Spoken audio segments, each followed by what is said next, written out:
안녕하세요. 코드스테이츠 소프트웨어 엔지니어 부트캠프 40기 7조 백엔드 팀원 조성웅입니다.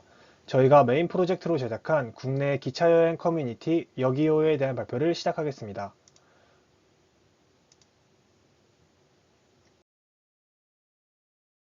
목차는 팀원 소개, 서비스 소개, 시연 영상, 기능 소개, 회고 순으로 진행하겠습니다.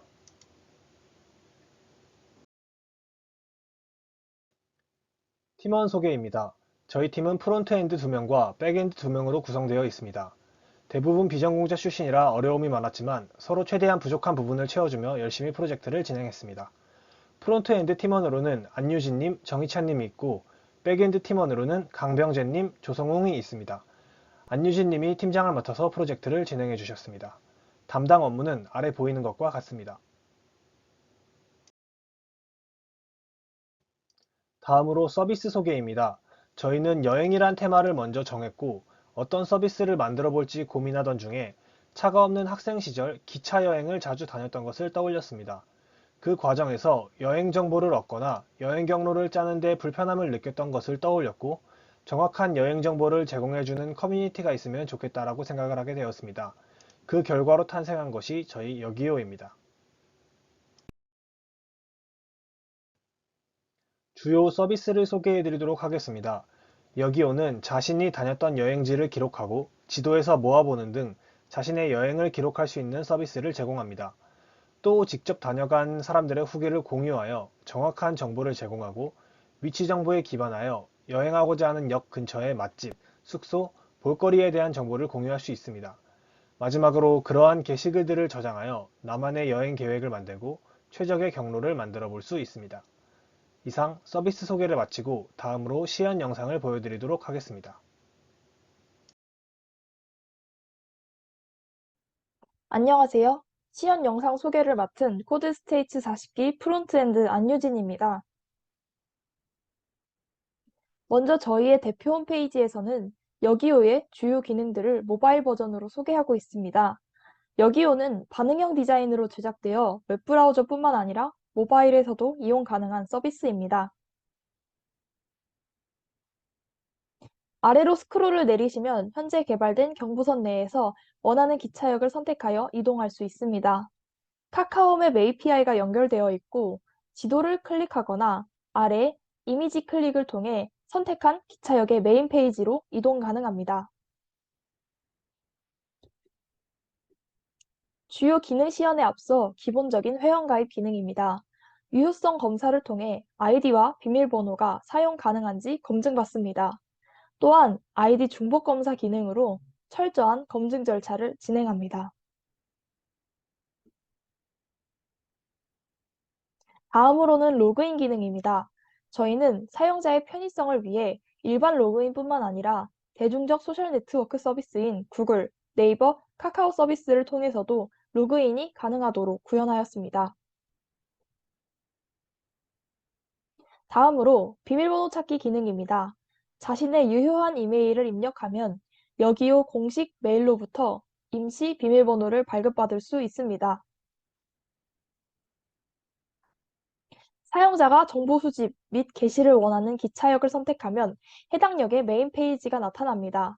식당, 볼거리, 숙소 등 사용자의 니즈에 맞는 카테고리를 선택할 수 있으며 최신순, 거리순, 추천순으로 디테일한 정보를 분류하여 볼 수 있습니다. 아까 보신 필터 중 거리순 필터는 팀앱 API를 이용해 기차역으로부터의 게시글 위치를 계산하였습니다. 게시글에 마우스를 올려 현재 보고 있는 게시글 위치를 대략적으로 확인할 수 있습니다. 또한 인피니티 스크롤을 구현하여 새로운 게시글 정보가 나타날 때마다 지도에서 동일한 게시글이 표시되는 것을 확인할 수 있습니다. 또한 게시글 안에 지도 아이콘을 누르면 지도에서 간단 명료하게 게시글의 정보를 확인할 수 있습니다. 하트 아이콘을 누르면 게시글을 찜할 수 있습니다. 또한 목록 추가 아이콘을 누르면 나만의 목록에 추가하여 나의 여행 계획을 세울 수 있습니다.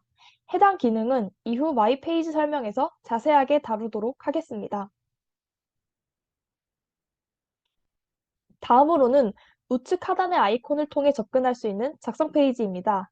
작성 페이지에서는 가장 먼저 기차역을 선택하고 키워드 검색을 통해 원하는 주소를 찾을 수 있으며 마커를 이용해 정확한 위치를 표기할 수 있습니다. 또한 이미지 업로드를 통해 사진을 게시할 수 있습니다. 이미지가 아닐 경우에는 올릴 수 없으며 아이폰 이미지 확장자인 HIC, HIF 또한 별도의 변환 과정을 거쳐 업로드가 가능하도록 구현하였습니다. 저희는 사용자의 편의성을 고려하여 작성 페이지에서는 누구나 빠르고 손쉽게 글을 올릴 수 있도록 별점 선택, 태그 선택, 한 줄 평 작성 기능 등을 통해 사용자가 많은 고민을 하지 않고 글을 게시할 수 있도록 도왔습니다. 상세 페이지에서는 작성된 게시글의 정보를 한눈에 확인할 수 있습니다. 또한 수정, 삭제가 가능하며 커뮤니티 특성을 고려하여 SNS로의 게시글 공유가 가능하도록 하였습니다. 또한 댓글 작성, 수정, 삭제가 가능하여 이용자들끼리의 활발한 소통을 도모하였습니다.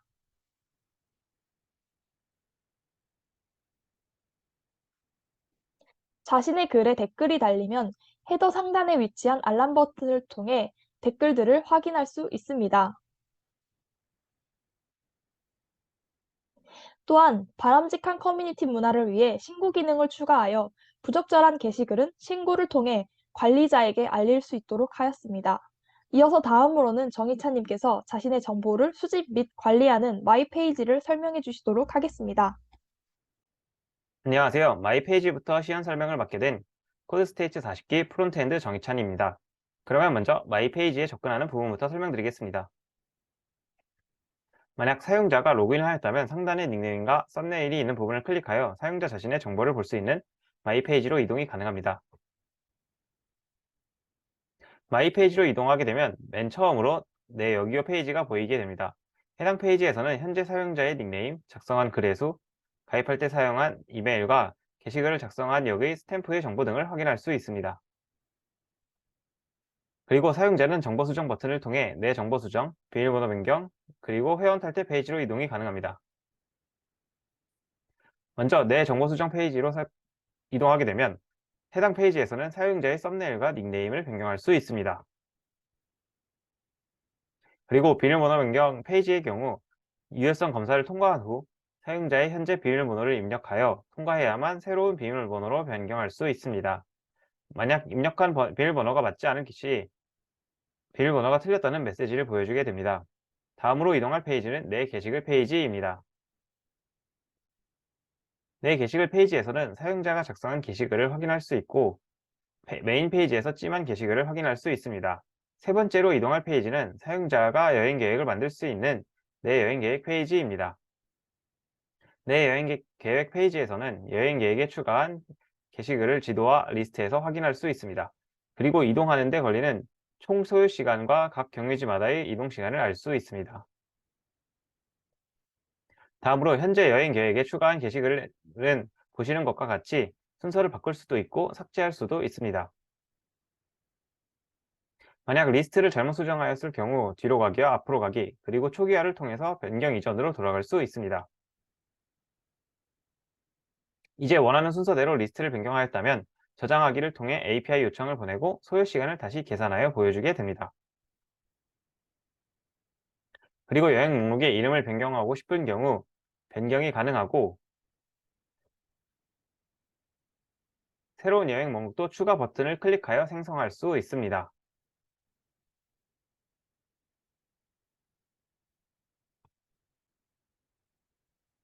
다음으로 새로 목록을 추가하였다면 해당 여행 목록의 경우 목록이 비어있는 상태가 됩니다. 만약 비어있는 목록에 여행지를 추가하고 싶다면 메인 페이지에서 원하는 게시글을 선택하여 추가할 수 있습니다. 추가하고 나면 이와 같이 내 여행 계획에서 추가된 모습을 확인할 수 있습니다. 그리고 여행 목록이 필요 없다면 삭제할 수도 있습니다. 다음으로 마이 페이지의 네 번째 페이지, 내 댓글 페이지로 이동해 보겠습니다. 이 페이지에서는 사용자가 게시글에 작성한 댓글들을 여러 페이지를 통해 확인할 수 있습니다. 또한 댓글을 작성했던 게시글로 이동이 가능합니다. 마지막으로 관리자 계정으로만 접근은 가능한 관리 페이지로 이동하겠습니다. 관리 페이지의 경우 마이 페이지와 동일한 방식으로 이동이 가능하지만 관리자 권한이 있는 계정만 접근할 수 있습니다. 관리 페이지로 이동하게 되면 게시글 관리와 통계 페이지를 확인할 수 있습니다.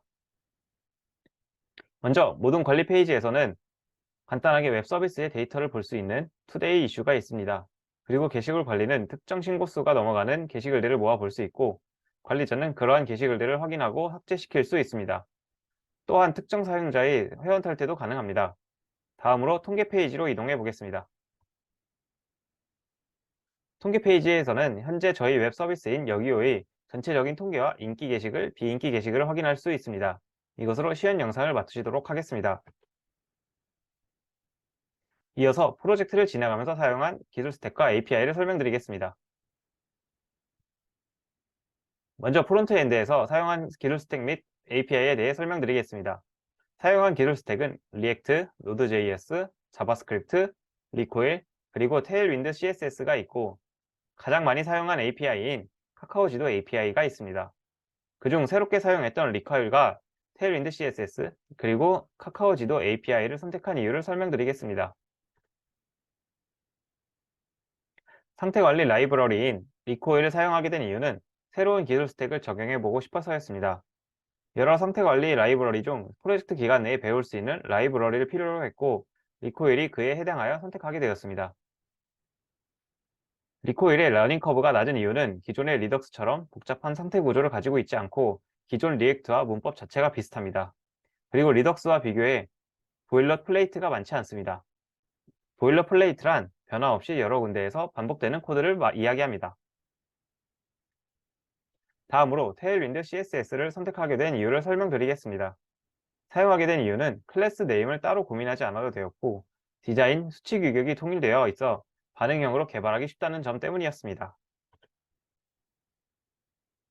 다음으로 카카오 지도 API를 선택하게 된 이유입니다. 지도 API로는 카카오 지도 API와 팀앱 API를 고민하였는데 카카오 지도 API를 사용한 이유는 요청 횟수가 팀앱 API는 제한이 있지만 카카오 지도 API는 제한이 없고 다양한 기능에 대해 예시 코드가 잘 정리되어 있어 기능을 적용하는 데 어려움이 없었습니다. 또한 개발 환경인 리액트에서도 사용하기 편리하였습니다. 네, 추가로 프론트엔드에서 통신 기술로서 악시오스를 사용한 이유를 설명하도록 하겠습니다.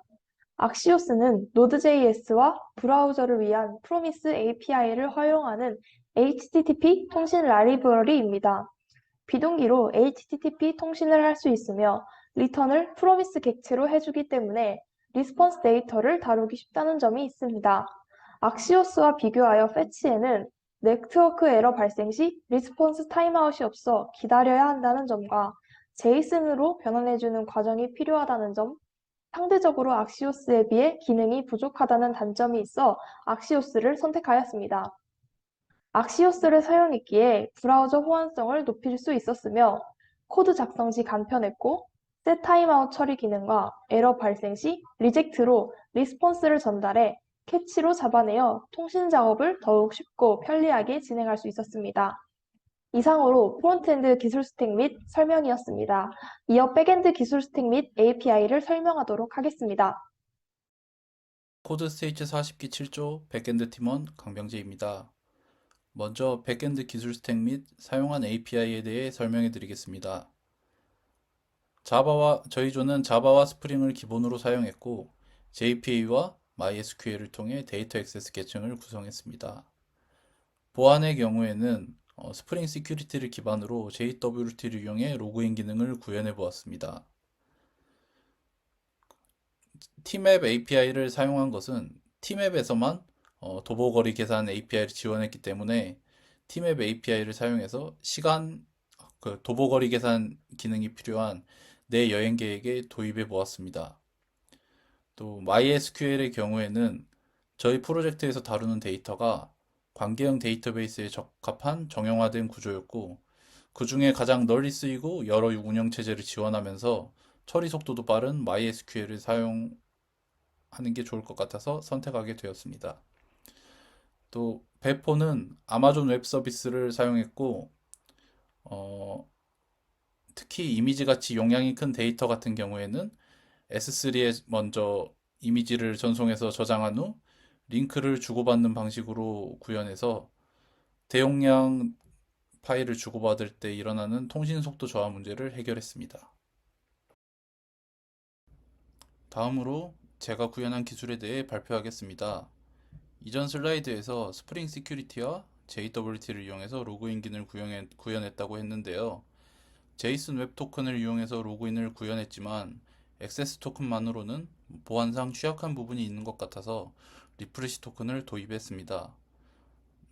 먼저 클라이언트로부터 유저 인증이 필요한 요청이 서버로 전달되면 액세스 토큰에 대한 검증을 서버에서 한 다음 이때 유효기간이 지났다고 클라이언트로 에러를 전달하면 클라이언트에서는 리프레시 토큰을 이제 헤더에 다시 담아서 서버로 요청을 보내게 됩니다. 이때 서버에서는 리프레시 토큰이 유효한지 검증 후 액세스 토큰을 재발급하게 되는데요. 이렇게 액세스 토큰을 재발급해서 다시 클라이언트로 전달하면 클라이언트가 보유한 액세스 토큰으로 처음에 보냈던 HTTP 리퀘스트를 다시 보내는 식으로 구현했습니다. 이 방식에서 제일 고민이 많았던 부분은 리프레시 토큰의 검증 방법에 대한 부분입니다. 제가 생각한 방법은 로그인 시 멤버 DB에 리프레시 토큰을 저장한 다음 리프레시 토큰 검증이 필요할 때마다 DB와 비교하는 식으로 검증하는 방법입니다. 이렇게 하면 리프레시 토큰의 유효기간 동안에는 유저가 로그아웃하지 않는 한 DB에 리프레시 토큰에 대한 정보가 유지되기 때문에 액세스 토큰의 발급을 반복할 수 있다는 게 장점입니다. 그럼 이상으로 제 기술 발표를 마치고 다음 분에게 넘기도록 하겠습니다. 안녕하세요. 백엔드 팀원 조성욱입니다. 제가 발표할 기술 소개는 첫 번째로 이미지 처리입니다. 이미지 업로드 기능을 구현할 때 서버에 직접 이미지를 저장하고 요청 시마다 이미지를 반환하는 방식으로 구현을 하게 되면 속도나 데이터 측면에서 많은 손해가 있게 됩니다. 저희는 이미지를 업로드할 때 이미지를 저장하는 방식으로 아마존 S3를 사용했습니다. 따라서 저희는 사용자가 이미지를 업로드하면 S3에 업로드한 후 링크를 반환해주는 방식으로 구현을 하여 데이터나 속도적인 문제를 해결했습니다. 또 저희는 사용자가 직접 썸네일 이미지를 선택할 수 있게 구현을 했습니다. 따라서 사용자가 선택한 사진은 따로 썸네일 레이터 라이브러리를 사용하여 썸네일을 S3에 저장한 후 그 링크를 응답해주는 방식으로 구현을 했습니다. 이미지 수정 시에는 약간의 변동사항이 있습니다. 이미지 업로드 시에는 모든 사진이 파일로 전송이 되지만 이미지 수정 시에는 이미지 파일과 이미지 링크가 섞여져 들어오게 됩니다. 사용자가 썸네일 이미지를 새로운 이미지 파일로 선택하면 기존 방식과 같이 썸네일화를 하게 되고 이미지 파일이 아닌 이미지 링크로 선택하면 S3에서 해당 링크를 통해 이미지를 다운받고 그 파일을 썸네일화하여 S3에 다시 업로드하는 방식으로 구현을 했습니다.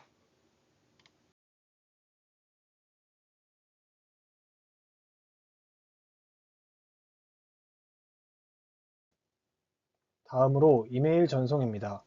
저희는 비밀번호 찾기 기능에서 이메일로 임시 비밀번호를 보내주는 방식을 사용했습니다.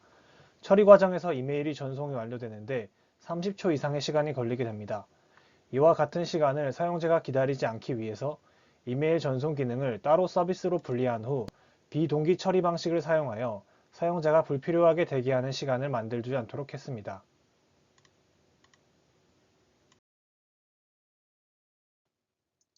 이상 코드스테이츠 소프트웨어 엔지니어 부트캠프 40기 7조 발표를 마치도록 하겠습니다. 감사합니다.